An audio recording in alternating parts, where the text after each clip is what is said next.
Agora. Boa noite, pessoal. Agora estamos ao vivo pelo YouTube e pela página do Curitiba contra a Corrupção. Hoje, numa live bem especial, temos a honra de receber aqui o senador do Paraná, Oriovisto Guimarães, um senador diferente, que pensa de um modo diferente a política e que tem nos orgulhado muito. E que hoje vem conversar conosco sobre Lava Jato, as questões da Lava Jato, e esperamos conseguir conversar a respeito das perspectivas de continuação dessa operação, que foi, sem dúvida nenhuma, um marco na história do combate à corrupção no nosso Brasil. Senador, boa noite, bem-vindo e obrigada por aceitar o nosso convite. Cristiano, boa noite, por favor. Boa noite, Narli, boa noite, Felipe, boa noite, Cristiano, boa noite a todos que nos acompanham. Olha, é um prazer muito grande estar com vocês. Eu conheço a história do movimento Curitiba contra a corrupção. Eu acho que movimentos assim ajudam muito o nosso país. E eu estou na política pelas mesmas razões pelas quais vocês estão nesse movimento. Eu fui para a política pensando em mudar o Brasil, mudar a receita do bolo, eu dizia na minha campanha, mudar as leis, mudar a Constituição naquilo que ela precisa ser mudada, para que a gente tenha realmente um país diferente, para que a gente tenha um país livre de corrupção, um país com mais progresso, com mais geração de riquezas, com mais empregos, com melhor qualidade de serviços públicos. E eu estou totalmente às ordens de vocês para responder as perguntas que vocês me fizerem. Boa noite, senador Oriovisto, seja bem-vindo à nossa live. Eu queria já fazer uma pergunta para o senhor referente à Lava Jato, né? O senhor fez um vídeo essa semana, né, prestando todo o apoio. Até quero agradecer aos 3 senadores, nós estamos bem servidos de senadores aqui no Paraná. Os 3 senadores fizeram vídeos de apoio à Operação Lava Jato. Senador, por que a Operação Lava Jato incomoda tanto os poderosos de Brasília? Olha, Cristiano, essa pergunta é muito boa. Por que ela incomoda tanto? Porque, infelizmente, o Brasil tem uma tradição, eu acho que desde o tempo de Dom João, desde a chegada da corte no Brasil, passando pelo Império, na República, os barões do café. Enfim, se você olhar para toda a história do nosso país, o que você vê? Você vê um Estado patrimonialista, um Estado onde quem está perto da corte, na época do Império, ou na época da República, um Estado onde aqueles que têm poder e que se aproximam, aqueles que têm poder econômico, que se aproximam do poder político, têm benesses, têm vantagens, e acabam recompensando esses políticos também. A corrupção no nosso país, esse Estado patrimonialista, essa coisa de que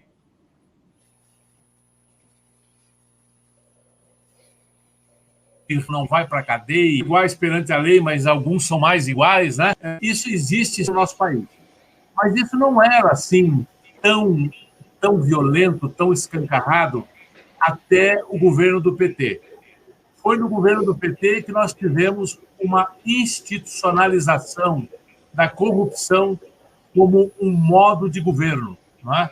O mensalão foi o primeiro grande escândalo onde ficou muito claro que os deputados e senadores ganhavam uma mesada mensal, né? Um dinheiro mensal, daí o nome mensalão, para votar os projetos que o Lula queria.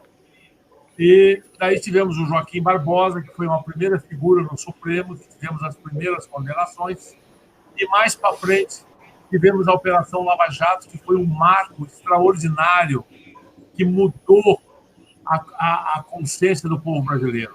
A Lava Jato vai ficar na história da consciência nacional, na história da formação do caráter do brasileiro, da recuperação da nossa dignidade enquanto seres éticos, não é? Capazes de trabalhar sem necessidade de enganar o nosso semelhante, sem necessidade de roubar o dinheiro público, sem desviar dinheiro de creche, sem desviar dinheiro que faz falta para a educação, para a segurança, para a saúde e para tudo mais. O escândalo do Mensalão mexeu com as grandes fortunas desse país. Odebrecht, bancos, outras construtoras, alterou e mexeu muito com o bolso de muito político, botou muito político na cadeia, botou muito empresário na cadeia. Foi a primeira vez que isso aconteceu e que o povo entendeu que a lei para todos realmente, que os poderosos poderiam ir para a cadeia sim. Esse povo todo está muito incomodado. E esse povo todo quer uma revanche. Esse povo todo quer se vingar. Tá? E tudo vão fazer para desmoralizar a Lava Jato. Qual é o sonho de consumo de quem for condenado? Qual é o sonho de consumo de um Lula, por exemplo? Provar que o Sérgio Moro, que a Lava Jato foi uma perseguição política, que foi feito tudo errado, tudo foi feito fora da lei, que foi uma grande injustiça, que ele foi um injustiçado, não é? E que os bandidos realmente são os agentes públicos que fizeram a Lava Jato. Querem porque querem fazer essa inversão. Querem inverter. Querem que os bandidos que foram presos, os ladrões que foram presos, se transformem em injustiçados e querem que as pessoas que fizeram com que a lei fosse aplicada, não só o Sérgio Moro, não só o Deltan Dallagnol, não, o juiz de segunda instância também, o juiz de terceira instância também, o juiz do Rio de Janeiro também, esse movimento se espalhou pelo Brasil todo. Isso não é um movimento de uma pessoa só ou de um grupo só, isso é um movimento nacional. E eles querem acabar com esse movimento. Isso incomoda muito. Olha, eu estou lá no Senado agora e eu vejo claramente que muitos dos que estão lá não estão lá por amor ao Brasil. Estão lá por outras razões. E essas outras razões, se tiver leis fortes, se tiver um Ministério Público atuante, essas outras razões, que é se enriquecer, que é fazer uso da função pública, elas se tornam inviáveis. Então, essa gente vai fazer de tudo para acabar com a Lava Jato. E estão tentando. Todo dia tem uma coisa nova. Prestem atenção que vocês veem que não é só Intercept, não. Agora vão iniciar uma CPI da Lava Jato na Câmara dos Deputados. Já tem lá, parece, não sei quantas assinaturas. E aí, claro, né, junta com as declarações do Augusto Aras, junta com algumas medidas do Supremo, enfim, vai se formando uma avalanche de coisas que acaba criando um clima nacional. Felipe? Senador, gostaria também de levantar aqui uma questão, que é o seguinte. O Augusto Aras ele está fazendo uma fala como se a força-tarefa que foi montada fosse uma coisa criada no Brasil para a Lava Jato, como se fosse uma invenção, vou chamar assim, uma invenção nacional. E a gente sabe, até por ouvir em palestras, que a Lava Jato, a Força Tarefa, ela é uma instituição que vem de outros países aonde deu muito certo. Então, na verdade, ela não é uma criação brasileira, ela é uma cópia de um tipo de força que deu certo, funcionou bem e reduziu a corrupção.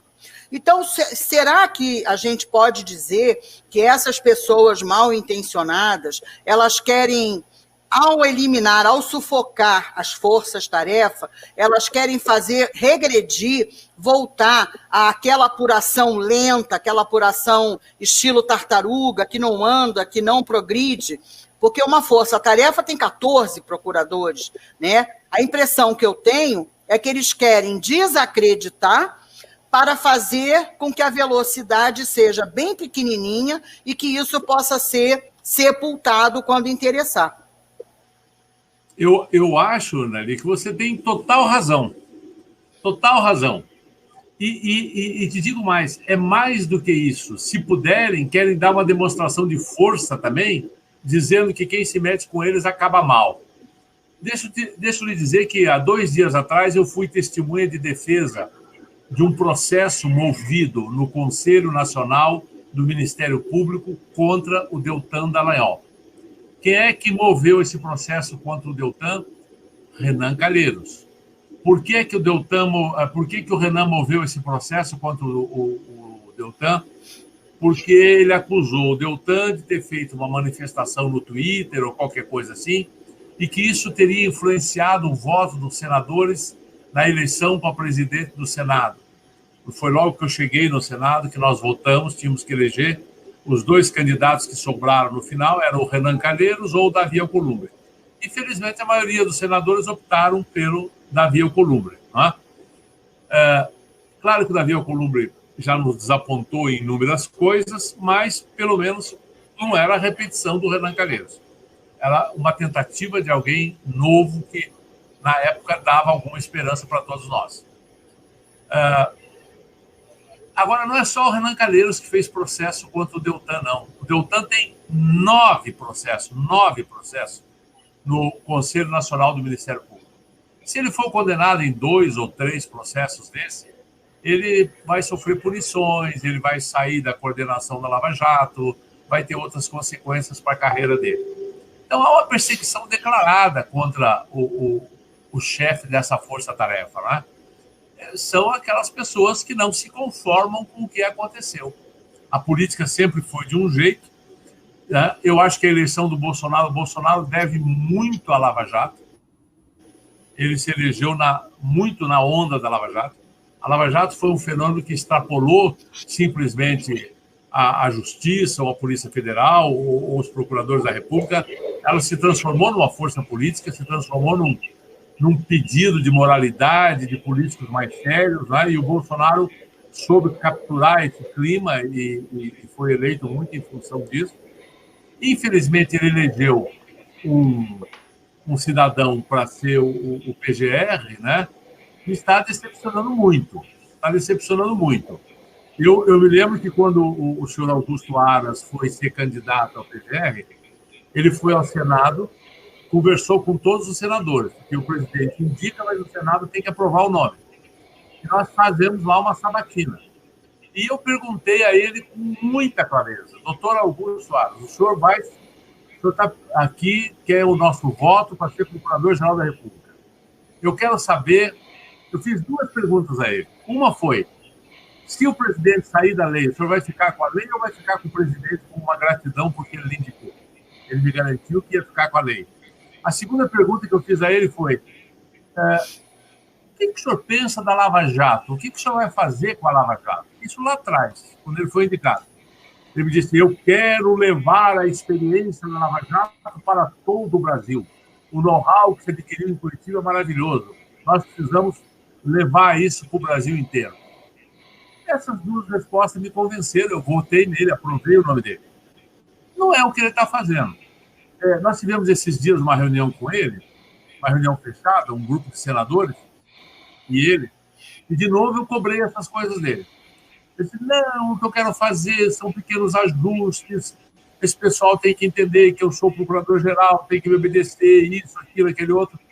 Mas, na verdade, isso ele fala para nós. As declarações dele, as declarações políticas dele, são contra a Lava Jato. Ele fala em acabar com o lavajatismo. Ele faz uma conferência para advogados criminalistas que vivem de defender os acusados pela Lava Jato. Então, a postura dele vai alimentar a CPI da Câmara, vai desgastar a Lava Jato.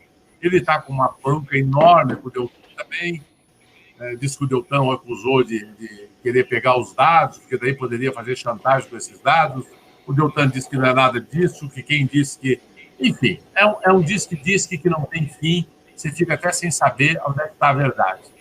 Mas ele poderia perfeitamente fazer essas correções que ele disse que ia fazer de maneira discreta, sem atacar a Lava Jato, sem ter esse pronunciamento político contra a Lava Jato. Né? A gente não é inocente, a gente sabe que a intenção é desmoralizar a Lava Jato. O senhor viu que a Força Tarefa do Rio de Janeiro entrou com um pedido no STF, né, para que se possa rever essa questão da decisão do TOFF sobre o compartilhamento de dados, né? Quem sabe, né, pode ter uma surpresa, né, senador? Pode ter uma reversão dessa... Ou o senhor acha que é irreversível essas questões já do compartilhamento dos dados, né? Porque já estão aí, né? Já estão em Curitiba, inclusive, né? Acho que já até terminaram de pegar o material aí, nesse caso. O que causa mais, assim, estranheza para nós, senador, é que a gente vê em Brasília, o senhor está aqui em Curitiba, né? Muitos trabalhando em home office. O que a gente vê em Brasília, principalmente em Brasília, em tempos de pandemia, a gente vê do próprio executivo e até do Ministério Público uma omissão sobre a pandemia, o Covid, né? Você não vê eles falando do Covid, se preocupando com as vidas, se preocupando. Eu não vejo o PGR se preocupar com a questão do Covid, com a questão quase 100 mil, vão chegar aí quase 100 mil vidas, infelizmente, ceifadas com a pandemia. Você não vê um movimento aí, você vê eles mudando o foco e o que causa mais estranheza ainda, senador, que não sei se o senhor percebeu isso, mas eu percebi que quando o Aras falou para aquele público, parecia um advogado, ele me lembrou muito o Cristiano Zanin do PT, né? Falando aquela live lá com os advogados criminalistas, né? O senhor não achou que, enquanto ele estava lá falando, parece que foi meio combinado ele mudar o foco, né? Para o pessoal ficar focado nele, enquanto os deputados na surdina faziam as assinaturas da CPI, né? Da Lava. Parece que estava tudo combinado, ou é uma impressão nossa apenas? O que o senhor acha? Olha, é muito difícil de provar isso, né? Nós não podemos acusar porque não temos prova. Mas realmente dá a sensação de que é orquestrado, não é? Que tem um maestro por trás de tudo isso. É uma decisão do Toffoli, é um discurso do PGR, é uma comissão parlamentar de inquérito na Câmara, e a coisa segue, né? Assim como na época também daquele Intercept, também foi uma coisa orquestrada. Várias coisas aconteceram ao mesmo tempo. Pode ser orquestrado ou pode ser simplesmente aquele fenômeno que o fato de um levantar uma bandeira, todos os outros que acreditam na mesma bandeira começam a falar também, né? O princípio da passeada. Pode ser que seja uma reação espontânea. A gente não sabe. Mas o fato é que existe, sim, muita gente contra a Lava Jato, muita gente querendo acabar com a Lava Jato, e agora com mais uma razão. Muita gente com medo de que o Sérgio Moro seja candidato a presidente da República. Parem para pensar um pouquinho. Se conseguir destruir a reputação desse homem, é muito bom para os políticos que querem chegar à presidência da República. É um concorrente a menos. Então, ele que não espere que o Bolsonaro vá protegê-lo, ele que não espere que nenhum concorrente dele à presidência da República, mesmo que ele não seja candidato, todos acham que ele será. Ele disse que não é e que não pretende. Eu torço para que ele mude de ideia e que seja. Mas, se ele não for, as pessoas vão ficar achando que ele é candidato e vão continuar batendo para tentar desqualificá-lo como candidato a presidente da República, né? Senador, a minha pergunta é em relação com o Toffoli e o Rodrigo Maia, essa questão dos juízes e a quarentena de 8 anos para se candidatar a alguma representação pública. Isso é preocupante ou a gente pode ficar tranquilo quanto a isso? Em relação, caso venha o Sérgio Moro realmente à presidência do país? Olha, eu acho que isso é possível que aconteça, mas a Constituição é muito clara. Nenhuma lei pode ter um aspecto retroativo. Ela só pode retroagir quando é para beneficiar, nunca para prejudicar. Então, o Sérgio Moro já saiu da magistratura há coisa de quase 2 anos que ele deixou de ser juiz. Então, nenhuma lei que seja feita agora vai poder afetá-lo. Poderia afetá-lo se ele ainda fosse juiz e resolvesse sair para ser candidato. Mas, no caso dele, essa lei seria um absurdo dos absurdos que tentassem fazer uma lei retroativa. Isso não tem o menor sentido, né? Não acho que ninguém seria tão louco a esse ponto. E assim, mais uma vez, senador, eles aproveitam muitas dessas questões que eles estão fazendo, porque por isso que eu falo, em pleno tempo de pandemia, né, em que nós não podemos chamar a população para ir à rua, né, para ir se manifestar, apoiar a Operação Lava Jato, por causa das questões de segurança, né. Então, eu gostaria de fazer uma pergunta até direta ao que o senhor pode nos ajudar. O que nós podemos, o senhor, usando o seu mandato, juntamente com os outros senadores do Paraná, que são nossos representantes que estão nos representando muito bem. O que se pode fazer de vias legais, assim, como senadores, assim, para tentar amenizar essas ações do Procurador-Geral da República? Olha, a primeira coisa que nós já fizemos esses dias, na semana que passou, nós fizemos com ele uma reunião através do sistema remoto, porque não pode ser presencial, e onde estavam presentes 8 ou 9 senadores, e deixamos muito claro a ele que nós estamos de olho, que nós não estamos gostando, que esse não é o Aras que nós aprovamos. Por que nós fizemos isso? É um movimento político, porque quando ele terminar o mandato dele, que termina daqui a pouco, 2 anos o mandato dele, se ele for indicado novamente pelo presidente para continuar na PGR, ele vai ter que ser aprovado de novo no Senado. Ele vai depender dos nossos votos de novo. Se ele não for indicado para a PGR, mas for indicado para o Supremo, também ele vai ter que ser aprovado pelo Senado. Tá? Então é bom que ele saiba que tem muitos senadores olhando para ele, observando o que ele faz, e que a gente não vai esquecer disso lá na frente. Agora, nós poderíamos, se tivéssemos maioria, propor até o impeachment dele. A lei permite isso. Como poderíamos fazer impeachment de membros do Supremo. Mas eu te diria que hoje é impossível fazer isso. Nós não temos maioria para isso, não tem condições políticas de fazer isso. Tá? Mas a gente pode, sim, continuar olhando, continuar observando, denunciando, reclamando, falando com ele, para tentar colocar um limite nisso, né? Para que ele não se sinta tão à vontade assim. Senador, inclusive eu estava lendo, né, que justamente para evitar esse tipo de atitude, esse tipo de controle, vamos dizer assim, existe um regulamento bem específico sobre a autonomia do Ministério Público para que evite-se essas interferências. E me parece, pelo pouco que eu consegui descobrir, que essa interferência do PGR, ela ultrapassa os limites dessa autonomia, inclusive previsto em lei. Então, acho que ele está exorbitando no seu poder numa sanha de abafar a Lava Jato. Me parece que porque essa Lava Jato chegou em patamares muito altos.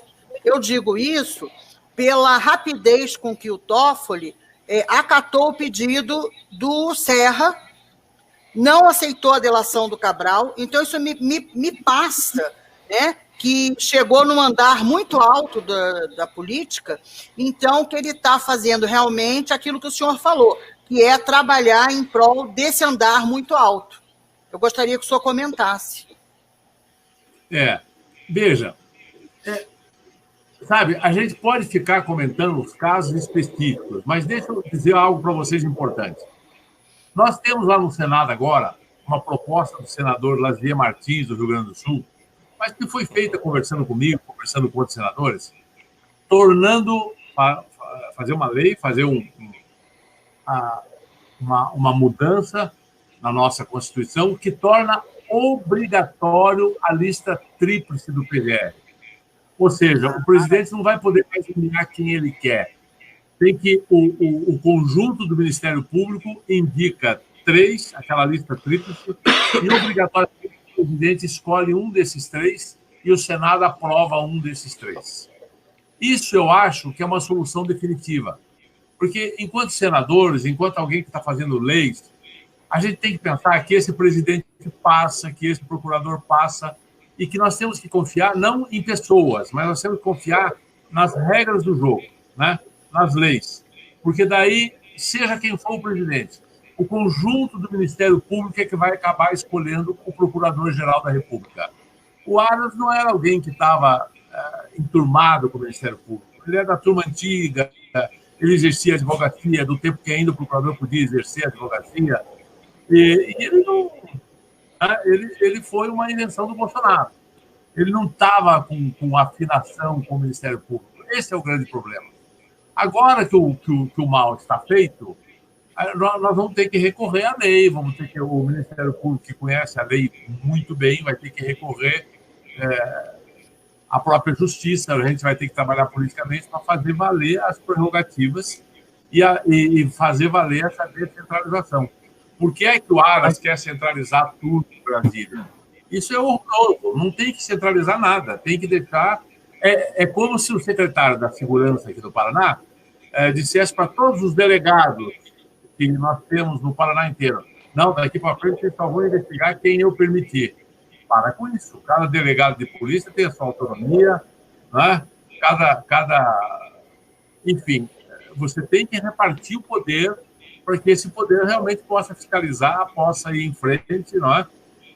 Agora, eu queria falar um pouco, que eu sei que a nossa conversa está boa, mas se vocês me permitirem, eu quero falar um pouco de algumas coisas que são bandeiras que eu prezo muito e que eu acho que nós temos que lutar por essas bandeiras. Gente, olha, tem algumas coisas que nós precisamos fazer nesse país. A primeira delas é essa questão do fim do foro privilegiado. O foro privilegiado é um câncer para essa nação. Vocês não sabem o tamanho do tumor, o tamanho da gosma que é isso. Parem para pensar um pouco comigo. O foro privilegiado, o fim do foro privilegiado, foi aprovado por unanimidade no Senado Federal. Está aprovado. Foi para a Câmara dos Deputados. É um projeto do senador Álvaro Dias. Foi feito na legislatura passada ainda. Mas passou a ser um projeto do Senado inteiro, porque foi aprovado por todos os senadores. Foi para a Câmara dos Deputados. A população inteira quer o fim do foro privilegiado. Se ele for colocado em votação, ele vai ser aprovado. Agora, por que ele não é colocado em votação? Porque o Rodrigo Maia, o presidente da Câmara, e mais alguns que estão ali do lado dele, não querem o fim do foro privilegiado. Então, o Rodrigo, como tem a prerrogativa de fazer a pauta da Câmara, ele que decide o que ele coloca em votação, o que ele não coloca, ele não coloca esse fim do foro privilegiado para votar. Agora, vejam vocês o seguinte: a hora que aprovarem o fim do foro privilegiado, gente, vai ser uma limpeza naquele Congresso, vai ser uma maravilha. E o Supremo vai perder importância também. As duas coisas vão acontecer ao mesmo tempo. Nós temos quase uma centena de deputados e senadores respondendo processo no Supremo. Nada acontece. Se acabar o foro privilegiado, todos esses processos vêm para a primeira instância. Vai limpar o parlamento brasileiro. A hora que eles forem condenados em segunda instância, cai na lei da ficha limpa, não pode mais ser candidato. Então, a gente vê... desculpa, senador. A gente vê que o Supremo ele chega a ser são advogados dos corruptos. O próprio Supremo, aquela quadrilha ali, tem uma quadrilha ali dentro que acaba defendendo e usando a Constituição para o lado mau caráter do negócio mesmo, sabe? Senador, a gente falou com o deputado Diego Garcia, a gente fez uma live com ele domingo, né? E a gente sempre prezou, a gente brigou, porque o ano passado, duas pautas importantes para nós, o movimento é a condenação em segunda instância, após segunda instância, e a PEC, né? E o fim do foro privilegiado. Mas uma coisa, eu achei interessante, que não sei se o senhor, eu queria perguntar para o senhor, que eu achei interessante que o deputado Diego Garcia disse, é importante, que o fim do foro privilegiado tem que andar junto com a PEC da segunda instância. O senhor comunga dessa mesma ideia? Mesma ideia. Porque se não tiver a prisão em segunda instância, ele é julgado em primeira instância, recorre para a segunda, recorre para a terceira e vai acabar no Supremo de novo. Então não adianta. Tem que ter o fim do foro e a prisão em segunda instância. Porque a hora que for condenado em segunda instância, já começa a cumprir a pena. E aí, o que acontece hoje? Veja, vocês têm que entender esse mecanismo. Hoje, o Supremo tem na mão dele todos esses processos. Todos esses deputados e senadores que têm processo no Supremo estão na mão do Supremo. E é por isso que não sai CPI da Lava Toga, é por isso que não sai impeachment, é por isso que ninguém faz nada contra o Aras, entendeu? Está na mão, estão com o rabo preso. Por outro lado, o Supremo não condena ninguém, porque senão pode haver uma reação do lado de cá. Tá? Pode haver CPI da Lava Toga, pode haver outras coisas contra eles. Então fica essa coisa nojenta, um dependendo do outro, um protegendo o outro. A hora que você tiver fim do foro privilegiado, o Supremo perde a importância. O Supremo deixa de ter na mão dele esses parlamentares que estão lá presos com processos lá. A hora que ele perder a importância, Aí sai CPI da Lava Toga, aí sai impeachment, aí sai tudo. Entendeu? E agora, precisa ter.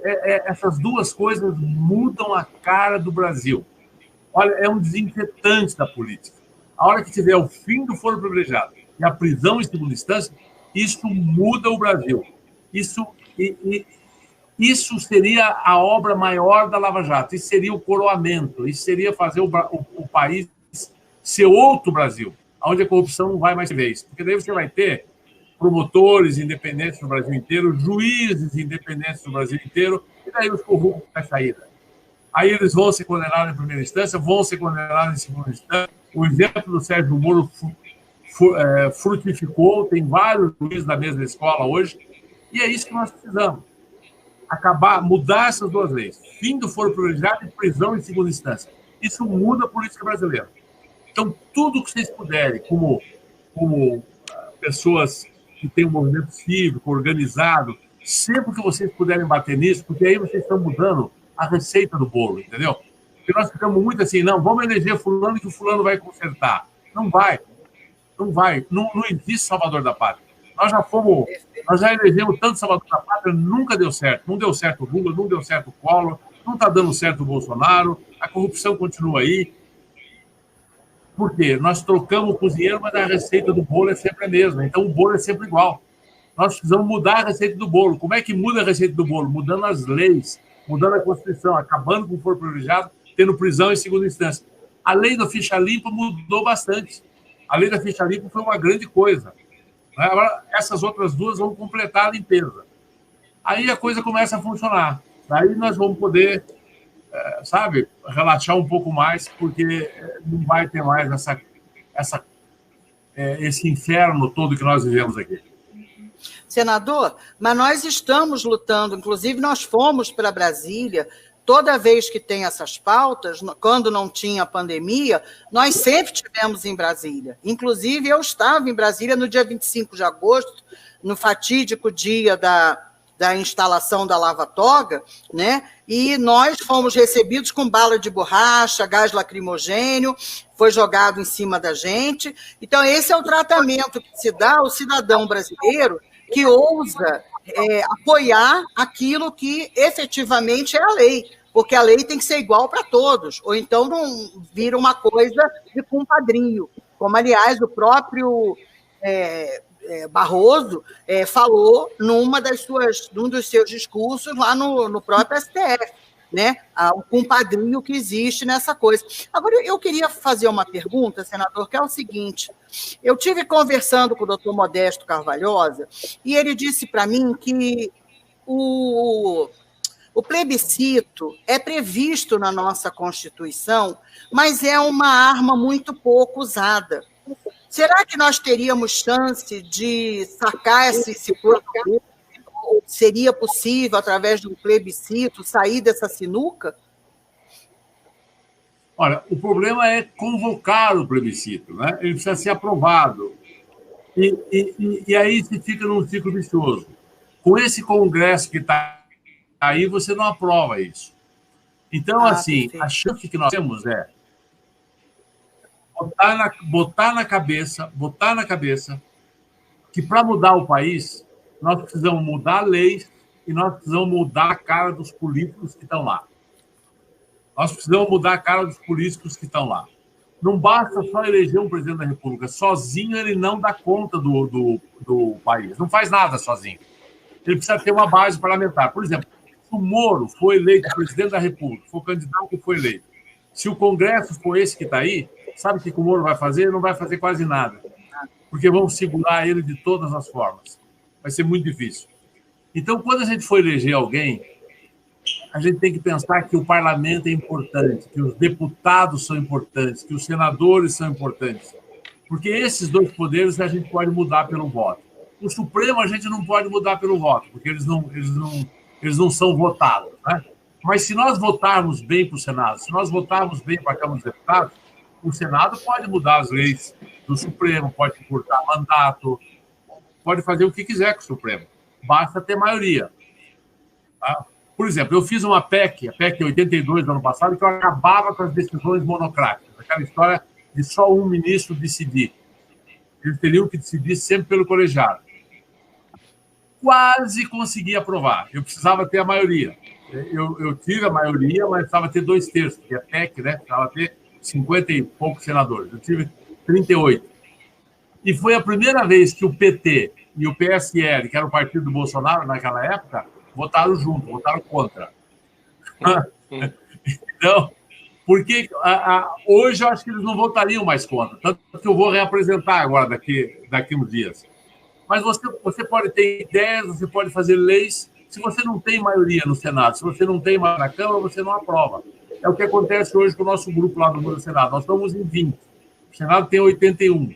A gente vai, bate com a cara na porta e volta. Né? Vamos continuar tentando, porque não há o que fazer. Temos que continuar tentando, conversando com vocês, pensando nas próximas eleições, levantando bandeira, pegando brechas políticas que aparecem para fazer alguma coisa. Mas é uma luta dura. É uma luta dura. Não é fácil. Se nós não renovarmos a Câmara e não renovarmos o Senado, é difícil.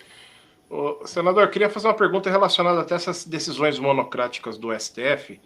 Como o senhor, nós tivemos alguns episódios aí da própria Lava Jato eleitoral, né, sobre o Serra, Paulinho da Força, né? Essas decisões monocráticas, que teve uma decisão que foi proibido a Polícia Federal entrar no gabinete do Serra, aí lá no Congresso foi liberado, um ministro liberou, a Rosa Weber liberou a entrada da Polícia Federal. Isso não causa uma insegurança jurídica no país? E eu queria fazer também, esse daí também fazer um paralelo. Desde quando essas ações, quando a gente fala da autonomia, do poder independente dos poderes, quando a gente fala a pacificação dos poderes, a independência, quando esses casos acontecem, isso tem a ver com a independência dos poderes, porque estão dizendo que um poder está interferindo no outro? O que pode ser feito de forma mais concreta sobre essa questão? Veja, a gente precisa analisar o conjunto dos poderes. Né? A democracia se baseia num sistema de freios e contrapesos. Tudo. Voltei. O executivo não pode tudo, o legislativo não pode tudo, o judiciário não pode tudo. Isso de dizer que um poder interfere no outro, é claro que interfere. Eu posso fazer uma lei como senador, se essa lei for aprovada, ela pode interferir com o que o Bolsonaro pode ou não pode fazer, e ela pode interferir com o que o ministro do Supremo pode ou não pode fazer. Mas é preciso que se aprove uma lei, é preciso ter uma regra. Esse sistema de peso e contrapeso funciona dentro das leis, que são as regras que regem isso.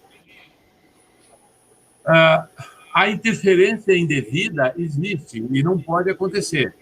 Mas eu acho que tem coisas na Constituição que são complexas, que dão grandes debates. Né? O mundo jurídico vive desse debate, né? Vive desse contraditório. Mas quem tem a última palavra na interpretação da Constituição é o Supremo. Então, quando o Supremo decide alguma coisa, ele é a última palavra. Se ele está interpretando daquela maneira, acabou. Ninguém mais pode fazer nada. Foi o caso da prisão em segunda instância. O Supremo interpretava que deveria prender em segunda instância, lembra? Vocês, assim. Aí o Supremo mudou esse entendimento, que não pode mais prender. Não se pode fazer nada. O que eu posso fazer agora? Eu não posso mudar a interpretação do Supremo, mas eu posso fazer uma lei colocando na Constituição que a prisão tem que ser em segunda instância. Aí eu estou interferindo com o Supremo e o Supremo tem que obedecer essa lei. Só que para isso eu preciso ter maioria na Câmara e no Senado. Então o jogo é um jogo complexo. O jogo da democracia, infelizmente, é assim, né? Agora, sobre essa questão das liminares, veja, chega a ser escandaloso. Não vou nem pegar o Supremo. Pega o Superior Tribunal de Justiça, pega lá o Noronha, presidente do STJ, pega o caso Queiroz. Lembra que o Queiroz estava em prisão? E lembra que a mulher dele estava forragida?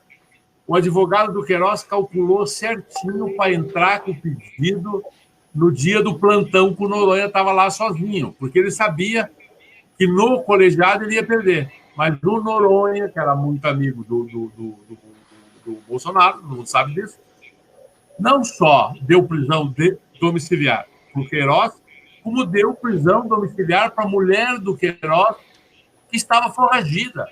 Quer dizer, uma pessoa forragida foi beneficiada. É um absurdo total. Mas tudo isso é calculado, tudo isso é feito, e eles podem fazer isso hoje. Agora, o que acontece? A promotoria tem que entrar com recurso para o colegiado, para que o colegiado casse a ação daquela medida monocrática, né? Enquanto isso não acontece, ela está valendo. Senador, queria fazer uma pergunta para o senhor, meio paralela, que eu acho que tem muito sentido. O senhor acha que a população deveria, agora nas eleições, porque muita gente está falando em 22, certo? Que é uma preocupação justa de todo mundo. Mas se esquece que agora, em 20, nós temos eleições. E, na minha modesta percepção, era a hora da população dar um sinal de crítica ao que está se passando no Brasil, elegendo pessoas novas, pessoas limpas, pessoas comprometidas com o compliance público. Então, na sua opinião, o senhor que é senador, uma pessoa que está vivendo ali dentro, né, desse processo legislativo, o que o senhor me diz a respeito disso? É a hora ou deixa quieto, deixa para 22? Não, eu acho que é a hora, você tem razão. É claro que nas eleições municipais você atende mais problemas locais. Quando você vai eleger um prefeito, você está preocupado com alguém que cuide bem da cidade, que faça obras, que mantenha as ruas limpas, enfim, que a prefeitura atenda na escola, nas suas creches, nos seus postos de saúde. São coisas muito específicas, não são temas nacionais. Eu acho que nesses temas específicos municipais, você tem uma reprodução do país, porque você tem uma Câmara de Vereadores, que significaria um Congresso. Você tem um prefeito, você tem também os procuradores da prefeitura. Enfim. E é claro que pode haver corrupção em prefeitura também, é claro que pode haver problemas na prefeitura também. É numa escala menor uma reprodução do que acontece numa escala maior quando se trata do governo estadual ou do governo nacional. Eu acho que sim, você tem que ter vereadores realmente comprometidos com a cidade, que não empreguem muito, que economizem dinheiro. Não é? Eu não sei se nós precisamos de tantos funcionários na Câmara Municipal, acho uma barbaridade. Não é? E daí para frente, né? Cobrar do prefeito os resultados, cobrar a prestação de contas. E sempre, quem vai lidar com o dinheiro público tem que ser gente séria, tem que ser gente culta, tem que ser gente honesta, não pode ter passado sujo. Tá? Esse cuidado mínimo a gente tem que ter. E quando a gente não tem, nós já tivemos escândalos homéricos na Câmara de Vereadores de Curitiba, lembram? Sim. De prisão e tudo mais. Felizmente, atualmente não temos, mas poderemos vir a ter se não soubermos votar bem, não é? O que nós falamos... Senador, como que está Brasília agora? Como que estão os trabalhos em Brasília agora, com essa época de pandemia? O que estão pautando? Algumas coisas assim? Algumas coisas emergenciais? O que está acontecendo em Brasília agora? Olha, a pandemia está sendo um paraíso para o presidente do Senado e o presidente da Câmara, porque o Congresso está vazio. Nós não podemos ir lá, está fechado. As nossas reuniões, quando a gente podia ir, como é que acontecia? Minimamente explicar para vocês aqui. Nós tínhamos comissões, por exemplo, tinha a Comissão de Constituição e Justiça, nós tínhamos a Comissão de Economia, a Comissão de Educação, e assim por diante, Comissão de Ética e tantas outras coisas, Comissão de Meio Ambiente e tal. Qualquer processo lá tinha que passar primeiro numa comissão, às vezes mais de uma comissão, se ele dizia a respeito à questão econômica, por exemplo, ele passava na Comissão de Assuntos Econômicos, na CAI, depois ele passava na CCJ, na Comissão de Constituição e Justiça. Aprovado nessas duas comissões, ele ia a plenário. E outra coisa, quando você está lá, conversa com as pessoas, discute, faz audiência pública e tudo mais. Era um parlamento. Com a Covid, é só isso que eu estou fazendo com vocês. Eu estou aqui na minha casa, cada senador está na sua casa, tem só um pequeno estúdio onde vai lá o presidente e os auxiliares, e não tem mais comissão, acabou a comissão. Então, agora nós só estamos discutindo processos e projetos de lei que digam respeito à pandemia, normalmente só estão discutindo os assuntos relativamente à pandemia. São assuntos importantes, fundamentais, tinham que ser votados. Mas, assim, o presidente designa um senador, esse senador é o relator e pronto, não tem comissão funcionando, não tem nada.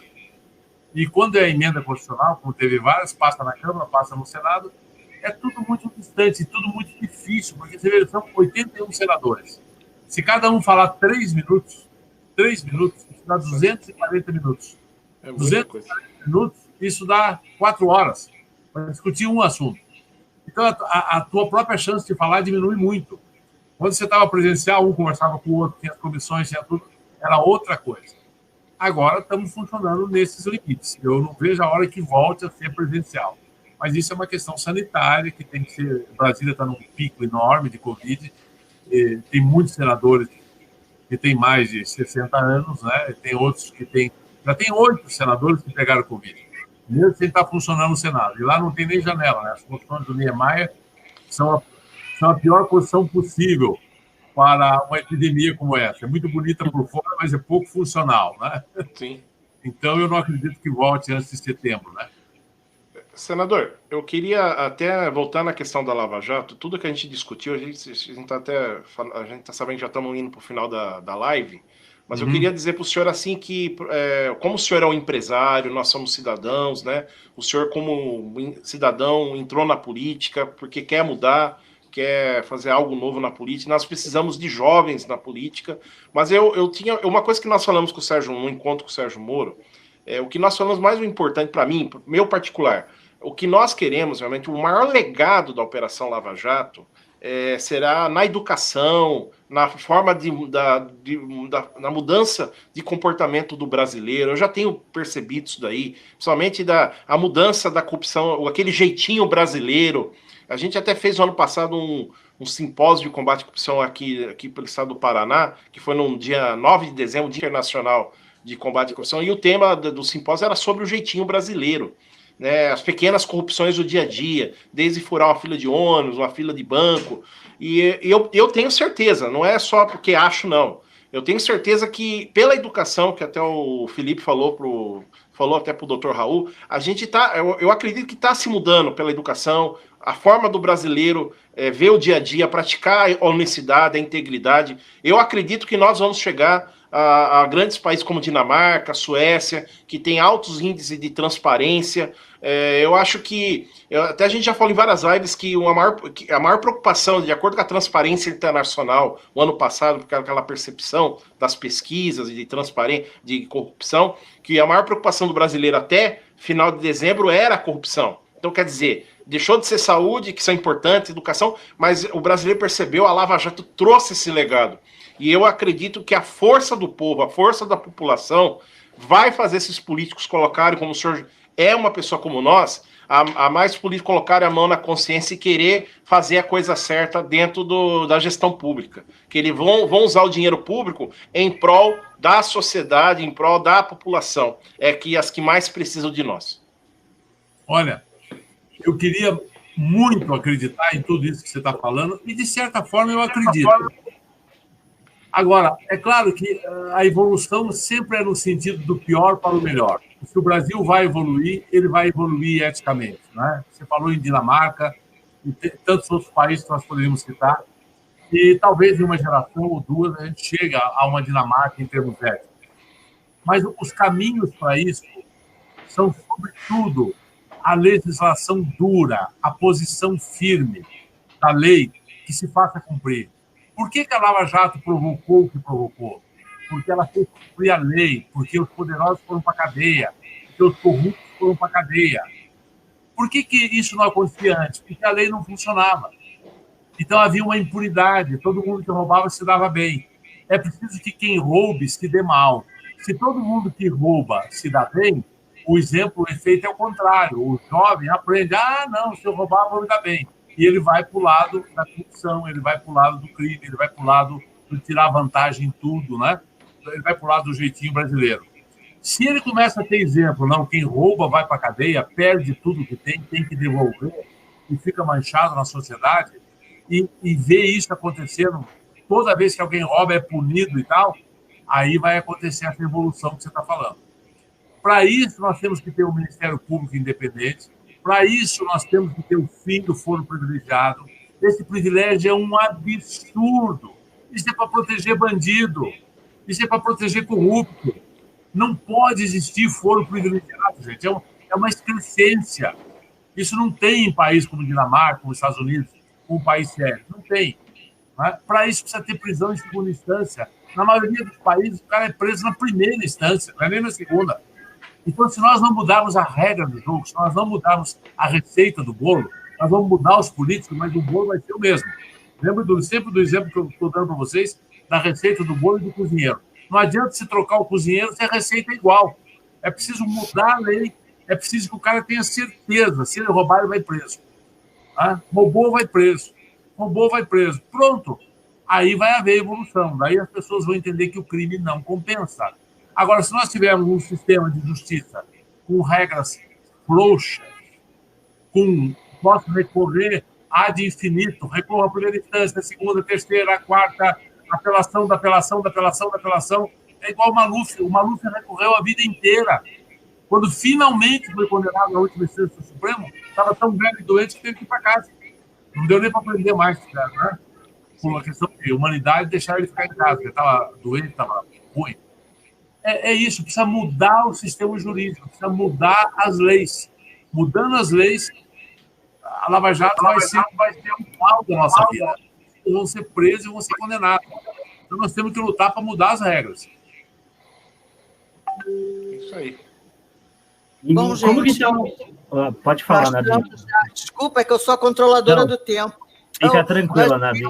4 minutinhos, então eu acho que a gente devia aproveitar agora para deixar o senador falar mais um pouquinho, porque ele está falando coisas muito importantes, até porque, senador, a gente é mais ou menos viajado, vamos para Brasília, a gente briga, a gente pega o senador, conversa e assina, mas nem todo mundo tem essa possibilidade. Então, é muito bom quando um senador vem assim e conversa com o povo em geral, com aquela pessoa que não está tão por dentro desse mecanismo de funcionamento de um órgão legislativo tão importante. Então, se o senhor quiser, fale o que o senhor quiser, o senhor está à vontade, se o senhor quiser mandar um recado para quem está assistindo a gente, deixo com a palavra para o senhor dar um recado.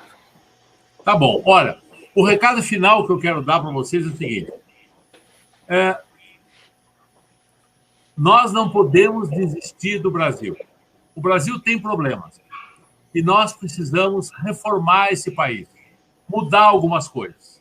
Olha, eu insisti muito aqui em 2 mudanças muito simples, muito didáticas, que é o fim do foro privilegiado e prisão em segunda instância. 2 coisas simples, que todo mundo entende, mas que têm o efeito de uma bomba atômica. Essas 2 leizinhas, se forem aprovadas, mudam a cara do Brasil, acredita em mim, mudam a cara do nosso país. Mas não é só isso que o Brasil precisa mudar. O Brasil precisa mudar outras coisas, como, por exemplo, a nossa legislação política eleitoral. Gente, nós temos 30 partidos, tem mais de 70 no forno. Os partidos não têm ideologia, os partidos não têm, é tudo cota um do outro. Eles existem, sabe por quê? Para pegar dinheiro do fundo partidário, para pegar dinheiro do fundo eleitoral. Onde é que já se viu 30 partidos? O que é um partido? Um partido é um conjunto de ideias que é um programa para o país. Não existe 30 caminhos para o Brasil. Não existe 30 ideal de país diferentes, sabe? A coisa é um partido mais para a esquerda, um partido mais para a direita, um partido de centro, e vai acabando por aí, não tem mais opções ideológicas. Então, nós precisamos de uma reforma eleitoral. E por que a reforma eleitoral não sai? Porque as pessoas que estão lá se beneficiam desse esquema que está aí. Pela mesma razão que não sai o fim do foro privilegiado. Pela mesma razão que não sai a prisão em segunda instância. Quem está tomando conta do poder legislativo não quer. Tem muito deputado e senador que mente com a população. Você bota o microfone na cara dele e pergunta se é a favor da segunda instância? Claro, eu sou a favor. No microfone, lá dentro, a gente sabe que nos bastidores ele manobra para que ela não saia, para que não aconteça. Aliás, se todo mundo quisesse, já teria saído a tempo, não é? Por que enrola e não sai? Porque a maioria mente, não quer. Então, tem que saber quem é que elege. Nós precisamos de outras reformas. Nós precisávamos da reforma da Previdência, foi feita. ainda foi pouco, vai ter que fazer mais. Nós precisamos, além da reforma eleitoral, de uma reforma tributária. Nós precisamos urgentemente de uma reforma do nosso judiciário. Nosso judiciário é um ninho de privilégios também. Um juiz, um procurador da República tem 60 dias de férias, mais 15 de recesso, são 78. Isso não existe em nenhum lugar do mundo. Esses privilégios têm que acabar. Nós precisamos de uma reforma do próprio Poder Legislativo. O Senado é uma vergonha. O Senado e a Câmara dos Deputados gastam 10 bilhões e 600 milhões por ano. É um absurdo, é um absurdo. Aquilo podia ser tocado com um bilhão ou dois, seria muito. Olha, nós precisamos reformar o país. Agora, nós não vamos reformar o país enquanto as pessoas que estão lá estão se locupletando disso. Então, um apelo que eu faço a vocês é o seguinte: seria muito bom que os brasileiros começassem, os brasileiros de bem, começassem a ser candidatos e dizer assim: eu vou parar de ter medo de que eu vou lá, eu vou ficar sujo. Não, não vai ficar sujo. Você pode ficar queimado com os outros políticos, mas sujo você não vai ficar. Porque se você não é sujo, você não vai ficar sujo. Vai lá, cumpra um mandato só. Não precisa ficar a vida inteira como político, nem é bom que fique.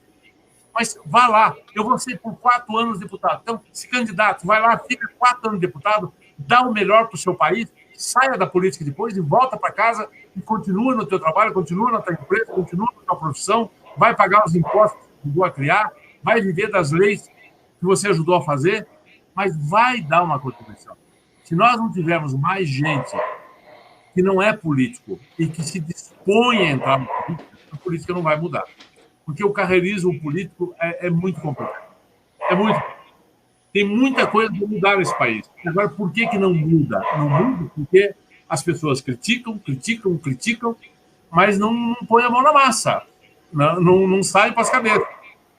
Nós precisamos de mais gente desinteressada que queira fazer política. Não estou dizendo que não tem políticos profissionais bons. Tem políticos profissionais excelentes. O Dias é um exemplo, meu outro colega Flávio Arnes é outro, lá no Senado eu tenho mais de 20 senadores, outros, que eu admiro muitíssimo. Mas eu estou dizendo o seguinte: além esses são poucos. Nós precisamos de mais gente assim. Então eu peço muito, sobretudo você que está me ouvindo aí, que já se aposentou, que tem 50, 60 anos, o cara se aposenta com 60 anos, está em ótima forma. Olha, eu vou fazer 75 daqui a alguns dias. A gente tem muita lenha para queimar ainda, né? Velhice é muito uma questão de cabeça também. Se você permanecer ativo, você permanece jovem também. Faz um exercício e tal e vai à luta.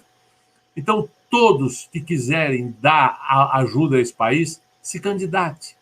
Escolha um partido. O partido agora não é muito importante, mas escolha um partido que você acha que tem mais gente honesta. Tem aí alguns que tem bastante gente honesta. Escolha um desses e vá à luta. Ajude o Brasil, porque senão a coisa não vai mudar tão fácil. É isso, gente. Obrigado a vocês por essa oportunidade. Senador, aonde que o pessoal pode te encontrar, senador? Pode passar suas redes, as pessoas querem te seguir, as pessoas querem acompanhar o seu trabalho. Olha, eu vou fazer assim, eu tenho a Denise que cuida dessas coisas para mim. Eu tenho uma página no Facebook, eu tenho página no Instagram, eu tenho vários endereços. Eu não tenho eles aqui de cabeça agora para fornecer para vocês. Mas eu vou pedir a Denise em contato e que passe toda a orientação. A gente divulga depois nossas redes. Senador, muito obrigado pela sua disponibilidade. Eu quero agradecer ao senhor em nome do movimento, em nome dos cidadãos aqui do Paraná, do Brasil, que admiram o senhor, admiram o Álvaro Dias e o Flávio Arnes. Graças a Deus, a gente está bem servido de senadores, depois de um tempo aí de ficar alguns anos com senadores que não representaram bem o nosso estado. Agora nós temos 3 senadores de pesos pesados lá no Congresso Nacional, no Senado Federal, e conte conosco quando o senhor precisar de nós. Estou aqui também, sempre que me quiserem, eu estou à disposição. Tá? Um grande abraço. Grande abraço, senador. Obrigado. Muito obrigado. Deus abençoe. Vocês também. Tchau. Tchau. Então, gente, vocês que acompanharam agora a entrevista que nós tivemos com o senador Oriovisto Guimarães, do Podemos, muito boa live. Quem não assistiu, a gente só quer pedir para vocês que se inscrevam no nosso canal, aqui do YouTube, Curitiba contra a Corrupção, está crescendo, graças a Deus, e o intuito nosso é aumentar cada vez mais, né, Felipe? Com certeza. De trazer passar pessoas a verdade, o que está acontecendo, quem são o que está acontecendo com o Brasil, quem são as pessoas. Hoje está cada vez mais claro, né? Trazer bons artigos e trazer a verdade para a população, né, Cristiano? Vocês contem conosco para combater a corrupção, brigar pela Lava Jato, brigar pelo fim do foro privilegiado, brigar que se passe a PEC da prisão em segunda instância. Nós estamos aí, quero também me solidarizar a todas as famílias que estão aí sofrendo pelo Covid, nós estamos todos unidos pelo Brasil. A Narli vai deixar o recado da live que nós vamos ter domingo, também com uma pessoa especial. Pode falar, Narli, aí a gente se despede de vocês. Por mim, já me despeço aqui. Muito obrigado, bom final de semana. Até a Narli vai falar também do aniversário de uma pessoa importante. Até você fala do recado da live e fala de uma pessoa importante que está fazendo aniversário amanhã, dia 1º de agosto. Bom, gente, então, no domingo, às 20 horas, nós teremos conosco o jurista e professor de Direito, Dr. Modesto Carvalhosa, que vai falar justamente sobre essas reformas urgentes que o Brasil precisa para sair do atoleiro. Então, se você quer ter informação de qualidade, de conteúdo e informação verídica, você assista essa live, porque o Dr. Modesto Carvalhosa é uma pessoa que pode e deve nos informar, e vai ser uma live muito interessante também. E falando do aniversariante, amanhã, dia 1º de agosto, é aniversário do nosso querido doutor Sérgio Moro. Então, nós gostaríamos de pedir que vocês se manifestem, vão no Twitter, vão no Instagram e demonstrem a ele todo o carinho, todo o agradecimento por ser uma pessoa tão bacana, tão honesta, tão cumpridora da lei e que vem sofrendo de fake news, que vem sofrendo ataques que querem desmerecer a sua biografia, que querem desmerecer a Operação Lava Jato.